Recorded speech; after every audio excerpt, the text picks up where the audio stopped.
There is no resume, no formula for heroism. Sometimes it is the most unlikely people who step up.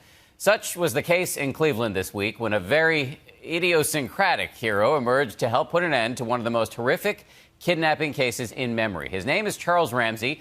He is a dishwasher turned icon who has a special way with words, as Nightline anchor Cynthia McFadden learned firsthand. At the beginning of the week, Charles Ramsey was a guy who worked in the kitchen at the local Hodges restaurant in Cleveland. Have you heard from them? Yes, about every 10 minutes. What are they saying? You crazy SOB. They must be real proud of you. So to speak. In fact, his co-workers have had T-shirts made explaining how they see it. All I can say is the phone here is nonstop ringing. They are doing T-shirts. There are people calling to donate money. There are women calling to ask him if he's married. Chuck stopped in, get his paycheck, saw everyone, and just wanted to say, still got my job, right? And we're like, of course you still have a job, and said he was looking forward to just getting back to work. On Monday afternoon, Charles Ramsey says when he heard a woman screaming, he raced over and broke down the door to his neighbor, Ariel Castro's home. The rest, as they say, is history. Even the Cleveland police chief weighed in. Mr. Ramsey does deserve a lot of credit, and he is the true key to this case. As did the mother of one of the rescued girls. It was awesome what he did, because he could have turned his back, and he chose not to. He chose to help her. And they're not the only ones. Where did she go? Yeah, I'm looking at her. She right now. She calling y'all. She on another phone. When he placed that 911 call saying the police needed to come help a woman who said she was Amanda Berry, he gave his cell phone number. It hasn't stopped ringing since. There are numbers in this phone that start off with 945650000 hyphen something something something hyphen. So I'm just guessing that's Denmark. I ain't got no friends with no numbers with hyphens. I don't even have friends that could spell the word hyphen. Message after message from around the world, praising him as a hero. So like at 4 o'clock, like 10, 15 calls, you're a hero, man. Greetings from Malaysia. What does that feel like, Charles? That feels like Boost Mobile is going to charge me more than $50 a month. Now, that's what it feels like. It feels like that I done messed up that unlimited plan dramatically. A lot of people are calling you a hero. Is that how you see yourself? Of course not, sugar. I'm a dude that did what he had to do.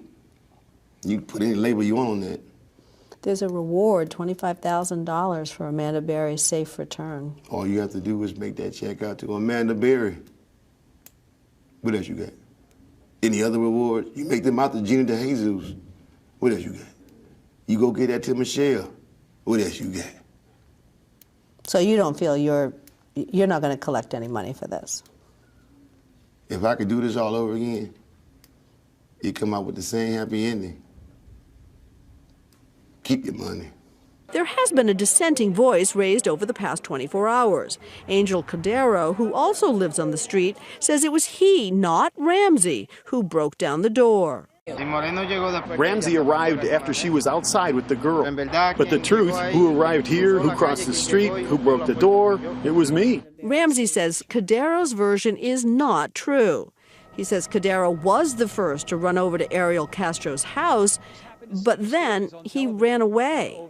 In this exchange, he refers to Cordero as the Dominican. And when I saw that girl, I don't recognize her. I saw a white girl.